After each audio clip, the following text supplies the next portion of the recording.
Não se turbe o vosso coração. Credes em Deus, credes também em mim.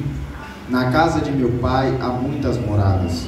Se não fosse assim, eu vos teria dito: vou preparar-vos lugar. E quando eu for e vos preparar lugar, virei outra vez e vos levarei para mim mesmo, para que onde eu estiver, estejais vós também. Glorificado seja o nome do Senhor. Meus irmãos, precisamos falar sobre as pregações de Jesus. Eu sei que em muitos momentos enfatizamos os milagres de Jesus. É muito bom falar sobre o Jesus que anda sobre o mar. É muito bom falar sobre o Jesus que dá vista aos cegos. E inúmeros milagres que Jesus realizou durante o seu ministério terreno. Mas aqui nessa noite, como pregador da palavra do Senhor, eu não poderia somente enfatizar os milagres, mas eu preciso falar também acerca das pregações de Jesus. Eu sei que no ministério terreno de Jesus houve muitos milagres, e falar sobre os milagres de Jesus é muito bom, top, a gente ouve, é edificado. Mas nos evangelhos não existe somente os milagres de Jesus, existe também as pregações de Jesus. E quando Jesus pregava, aqueles que amavam a sua palavra continuavam com ele. A multidão que estava ali somente para receber milagres, a multidão que estava ali somente para ter uma visão do que estava acontecendo, estava ali somente como telespectador. Eles, quando ouviam uma palavra, muitos deles abandonavam, deixavam Jesus. Mas aqueles que amavam Jesus e a sua palavra não se maravilhavam somente em seus milagres, mas amavam as pregações de Jesus.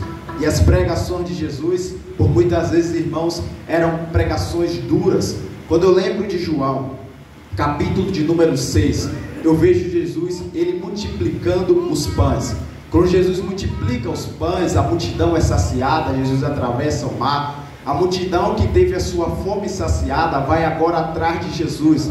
Essa multidão que vai atrás de Jesus está indo até ele. E Jesus olha para a multidão que no outro dia foi até ele, procurando receber de novo o milagre, e diz: vocês não vieram até mim por causa da palavra, vocês vieram porque a sua fome foi saciada. Jesus olha para eles e começa a pregar. A partir do versículo 60, a palavra do Senhor diz que muitos dos seus discípulos começaram a abandoná-lo. Muitos daqueles que estavam ali com ele, vendo os milagres, vendo as curas, quando começam a ver Jesus pregar, e palavra dura esta, que muitos começam a abandoná-lo.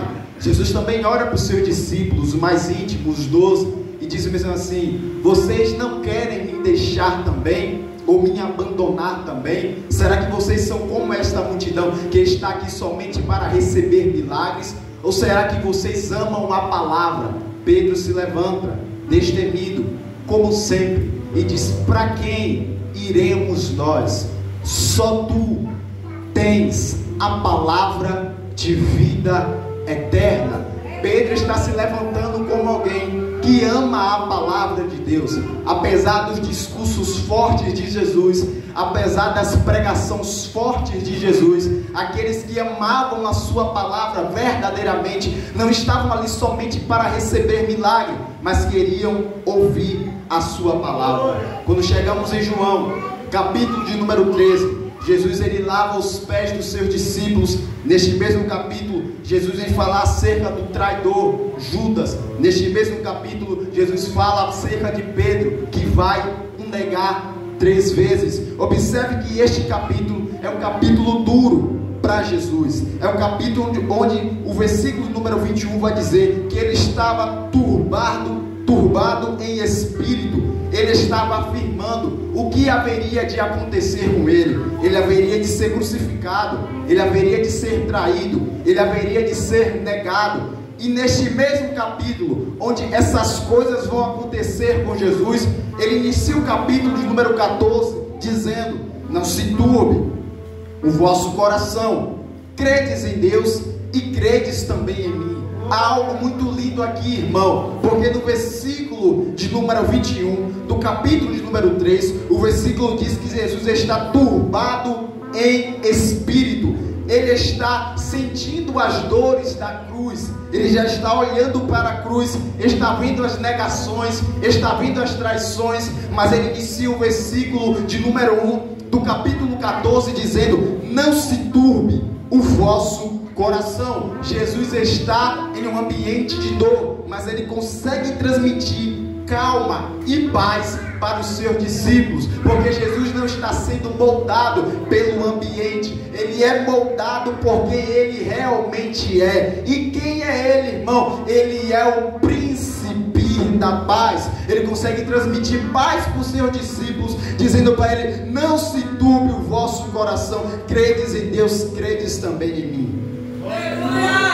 Versículo 2: na casa de meu pai há muitas moradas, se não fosse assim, eu vos teria dito, vou preparar-vos lugar. Observe que Jesus, depois de liberar paz sobre seus discípulos, trazendo paz sobre eles, acerca de que eles não deviam ficar com o seu coração turbado, ele agora vai falar acerca do fim dos tempos. Ele está olhando para os seus discípulos e está dizendo: na casa de meu pai há muitas moradas, se não fosse assim, eu vos teria dito. Ele está dizendo: se não fosse assim, eu teria dito a vocês. Se lá não tivesse muitas moradas, se lá não tivesse habitação para todos, eu teria sido sincero e teria dito a vocês: lá não tem lugar para vocês, é somente 180 mil, não vai todos vocês todos que estão me seguindo não irão. Mas não é isso que Jesus fala. Ele diz: se não fosse assim, eu teria dito. Mas ele conclui o versículo 2: vou preparar-vos lugar, porque se vocês ficarem firmes até o fim, há uma morada preparada para receber vocês nos céus, nos ares. Agora chegamos no versículo de número 3, e neste versículo, irmãos, eu quero destacar 4 verdades que estão aqui.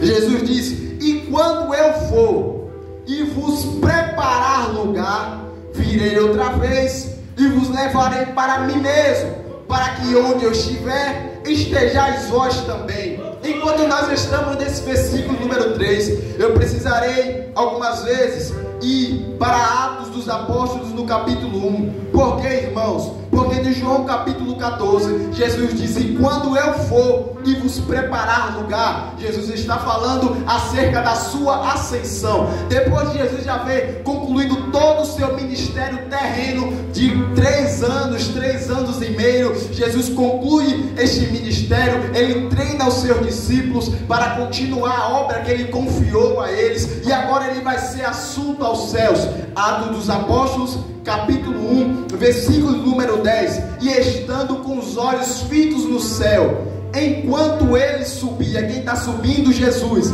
Eis que junto dele se puseram 2 homens, junto de quem? Dos discípulos que estavam olhando Jesus ser assunto ao céu. 2 homens vestidos de branco, os quais lhe disseram: homens galileus, porque está olhando para o céu, este Jesus que dentre vós foi recebido em cima do céu, advia assim como para o céu os viste ir. O que ele está dizendo aqui é: ele foi, mas um dia ele voltará. Ele subiu, mas um dia ele desce para buscar a sua igreja. E há algo muito lindo aqui, irmãos, porque enquanto ele está subindo, sendo assunto aos céus, enquanto ele está subindo, sendo recebido nos céus, se cumpre o Salmo de número 24, versículo de número 7. Levantai, ó porta, as vossas cabeças, levantai, ó entrada eterna. Jesus está subindo e entrará o Rei da Glória. Quem é este Rei da Glória? O Senhor forte e poderoso, o Senhor poderoso na guerra. Versículo 9: levantai, ó porta, as vossas cabeças, levantai, ó entrada eternas, e entrará o Rei da Glória. Quem é este Rei da Glória? O Senhor dos Exércitos. Ele é o Rei da Glória. Ele é recebido dessa forma. Por quê, irmãos? Porque ele venceu. Ele diz: eu venci o mundo. Ele venceu a cruz. Ele venceu o sepulcro. Ele está vivo. Ele foi assunto aos céus. E a palavra do Senhor diz que ele está à direita de Deus, intercedendo por nós. Quem pode adorar o Senhor nessa noite? Quem pode adorar o Senhor nessa noite? Ele está vivo. Ele está vivo e está intercedendo por nós. Segunda verdade, ele é assunto aos céus. Quando ele sobe, é recebido, ele também nos faz uma promessa de que ele voltará. Ele não somente foi, ele voltará. Ele foi preparar lugar. Quando o lugar estiver preparado, ele volta. E eu quero fazer uma pergunta aos irmãos que estão ligados na mensagem. Jesus já foi assunto aos céus? Ele já subiu, sim ou não? Ele subiu, foi assunto aos céus. Segunda pergunta, Jesus já voltou? Então ele já subiu e ainda não voltou.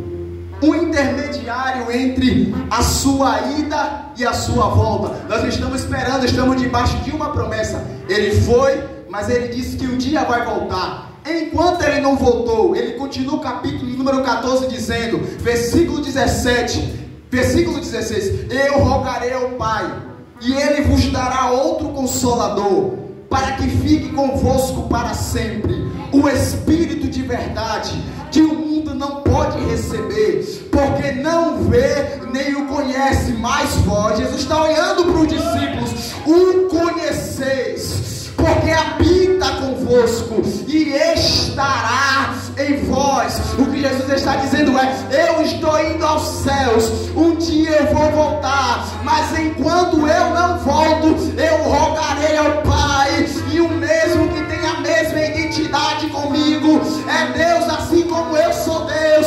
habitará, estará em vós. A promessa se cumpre em Atos capítulo 2. Quem conhece Bíblia vai entrar comigo. E cumprindo-se o dia de Pentecostes, estavam todos reunidos no mesmo lugar. E de repente veio do céu, de repente, porque ele trabalha desta forma, em dias comuns, que ele desce do seu Espírito, um som como de um vento veemente e impetuoso, e encheu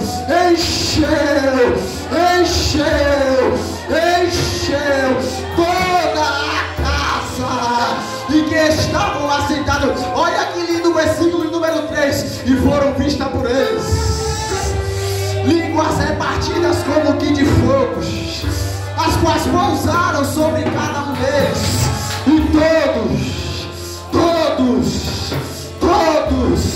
foram cheios do Espírito Santo e começaram a falar em outras línguas, conforme o Espírito lhes concedia que falassem. Irmão, eu estou debaixo da graça de Deus para ministrar algo sobre a tua vida.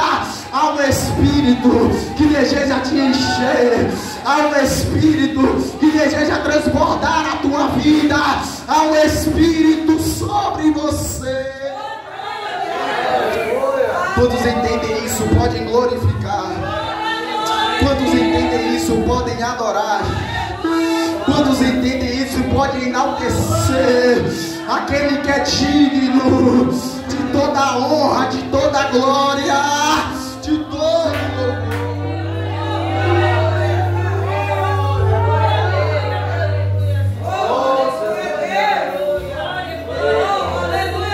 Versículo 3, 4 verdades. A primeira verdade, ele vai, ele volta. Segunda verdade, ele desce com seu Espírito Santo.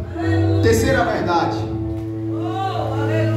ele diz, repetirei o versículo: e quando eu for e vos preparar lugar, virei outra vez e vos levarei para mim mesmo, para que onde eu estiver, estejais vós também. Meus irmãos, Em determinados momentos da história de Jesus, ele se valia do contexto da época para aplicar verdades espirituais. Um exemplo disso são as parábolas. Jesus contava parábolas, eram coisas que aconteciam no cotidiano das pessoas, e através disso ele aplicava verdades espirituais. Aqui no capítulo 14, versículo 3, Jesus está trabalhando da mesma forma. Não é uma parábola, mas ele está se valendo do contexto da época para aplicar uma verdade espiritual. Versículo número 3, havia uma tradição judaica, o noivo e a noiva.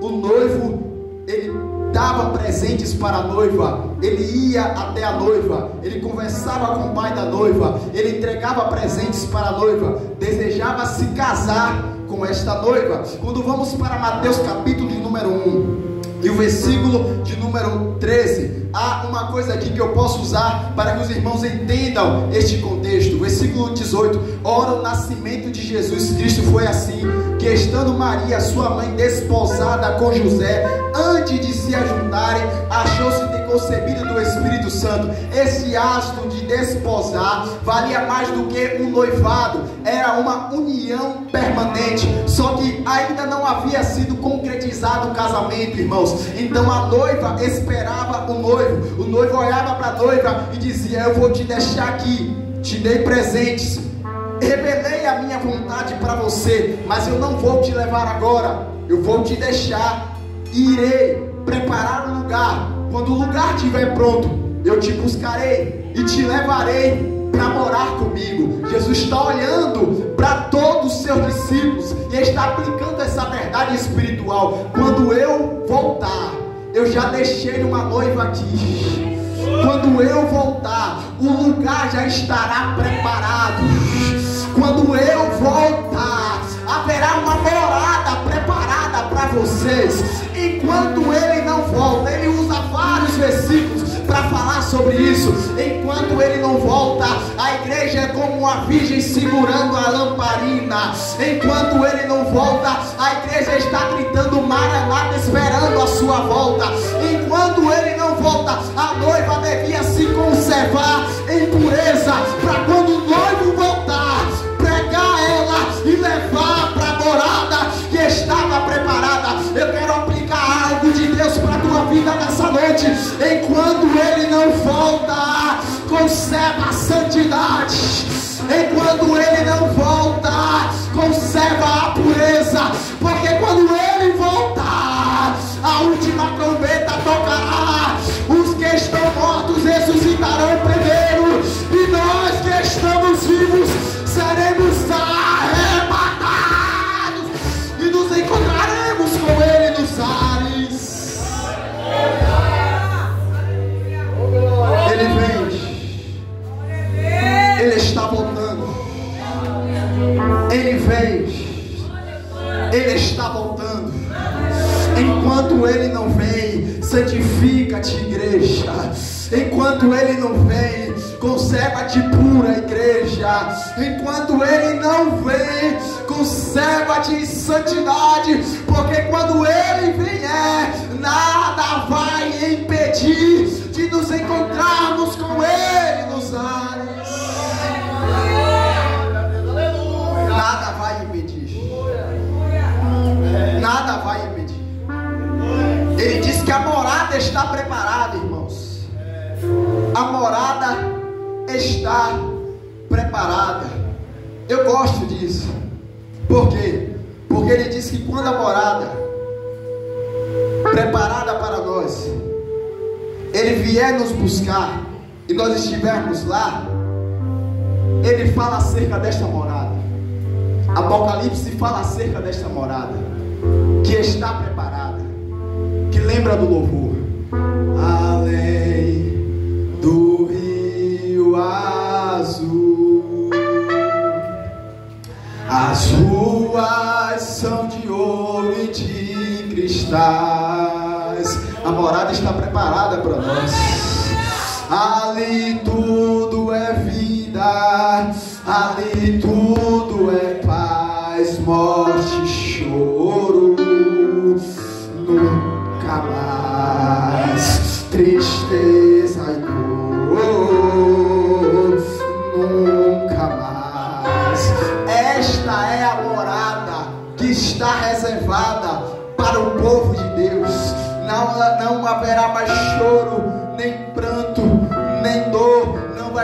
precisou de sol, de nenhuma esfera, de nenhum astro para nos iluminar, porque Ele será a nossa luz, Ele será a nossa lâmpada.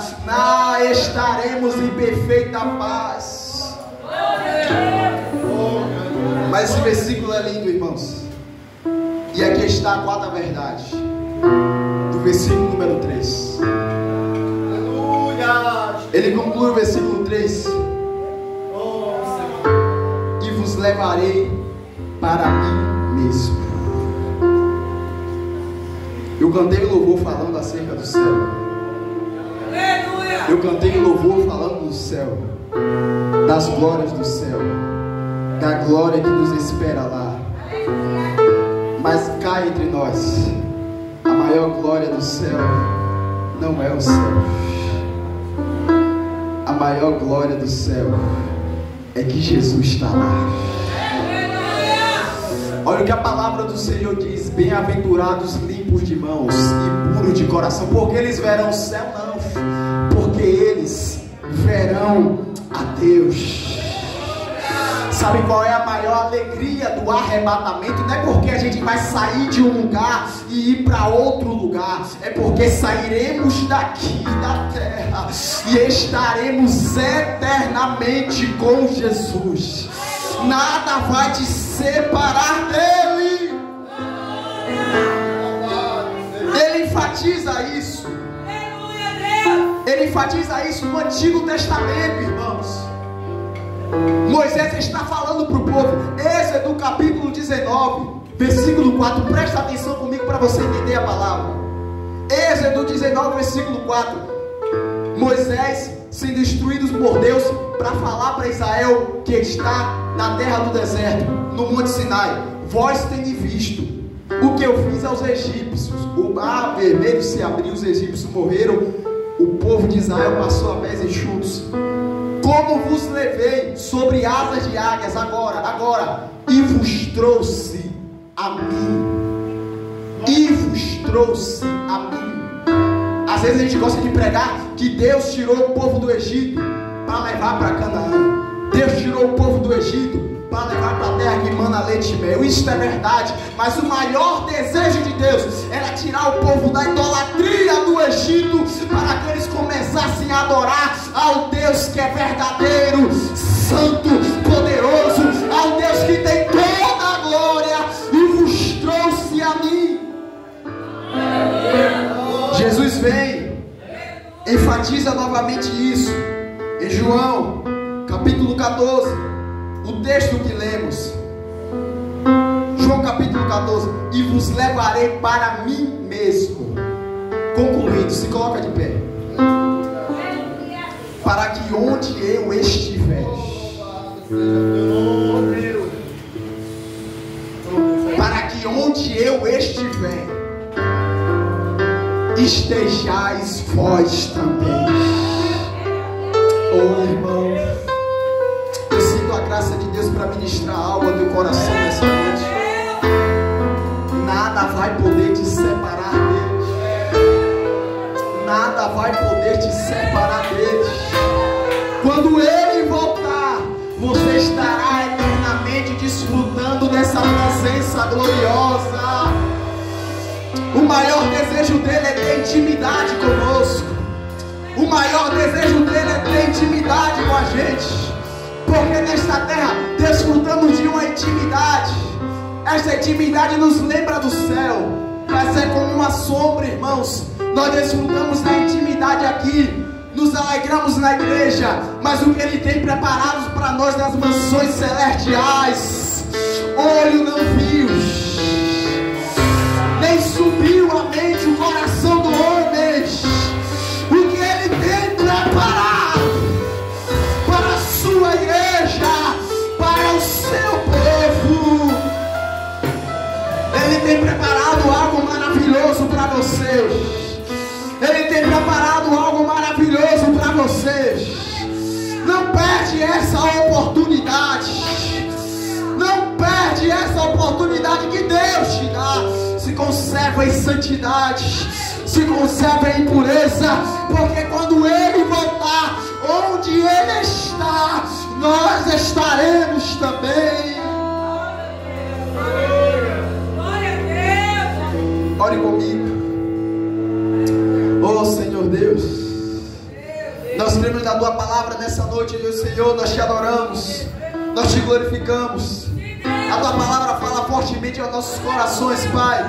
O nosso desejo nessa noite, Senhor, é que o Senhor nos faça lembrar que o Senhor nos escolheu, que somos a Tua noiva, que estamos à Tua espera. O Senhor nos deixou aqui e o Senhor nos deu uma ordem: não se contamina, não se coloque em impureza, porque quando eu voltar, se as tuas vestes estiverem brancas, se tu estiver vivendo em santidade, eu te levarei para estar eternamente comigo. Eu quero te fazer um pedido agora, Espírito Santo de Deus. Oh Espírito Santo de Deus, começa a renovar crentes nessa noite, Senhor. Começa a renovar crentes nesta esperança. O Senhor vem, o Senhor vem, o Senhor vem. Nada vai impedir esse encontro. Nada vai impedir esse encontro. Nada vai impedir esse encontro. Em breve não vem buscar a tua igreja. Ó Senhor Deus, não nos deixa parar, não nos deixa desistir, não nos deixa retroceder. Nos faz permanecer, Senhor, fiel até a tua vida. Porque o Senhor já disse em tua palavra: ser fiel até a morte. Não é para quem desistiu no meio do caminho, não é para quem largou a cruz no chão por causa das dificuldades, é para quem foi fiel até o fim. Até o fim. Dar-te-ei a coroa da vida. Dar-te-ei a coroa da vida. Deixa eu te contar o segredo. Vai valer a pena. Aramaraia, Xuriname, Comararras. Pega na mão desse irmão que está do teu lado. Vai valer a pena. Vai valer a pena. Meu irmão, vai valer a pena resistir. Vai valer a pena ser fiel até a morte. Vai valer a pena.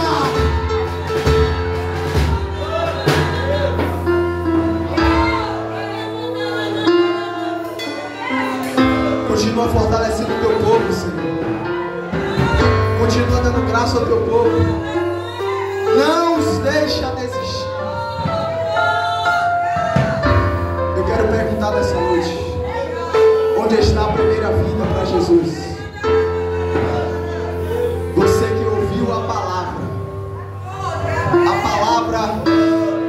entrou em teu coração e tu entendeu que em breve Ele voltará. E nada neste mundo se compara com o que Ele tem preparado para os seus filhos. Onde está a primeira vida para Jesus nessa noite? Onde está a primeira vida para Jesus? Nós insistimos, porque o diabo também insiste para nos destruir. Mas eu insisto, onde está a primeira vida para Jesus?